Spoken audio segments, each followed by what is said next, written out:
பீர்க்கங்காய் தோலை வச்சு ஒரு சூப்பரான துவையல் செய்யலாம். பேன்ல 1 டேபிள் ஸ்பூன் நல்லெண்ணெய் ஊத்திக்கோங்க. ஆல்ரெடி கட் பண்ணி வச்சிருந்த பீர்க்கங்காய் தோல் அதையும் சேர்த்துக்கோங்க. இது எல்லாத்தையுமே நல்லா சேர்த்துட்டு நல்லா வதக்கிக்கோங்க.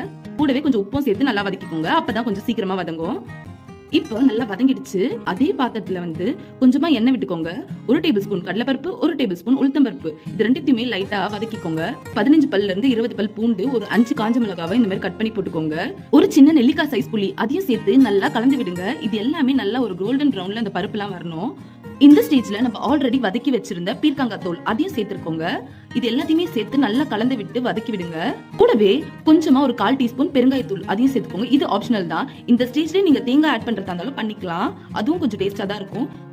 இப்ப இது எல்லாத்தையும் வதக்கிட்டு நல்லா ஆற விட்டுட்டு ஒரு மிக்ஸி ஜார்ல டிரான்ஸ்ஃபர் பண்ணிக்கோங்க. கொரன்னு அரைச்சுக்கோங்க. தண்ணி தெளிச்சு அரைச்சுக்கோங்க. நிறைய தண்ணி சேர்க்க வேண்டாம். அப்பதான் துவையல் ரொம்ப சூப்பரா இருக்கும். நம்ம சூப்பரான பீர்க்கங்காய் தோல் வச்சு துவையல் ரெடி. வாங்க சாப்பிடலாம். நீங்களும் ட்ரை பண்ணி பார்த்து உங்களோட ஃபீட்பேக்கை கமெண்ட் பண்ணுங்க.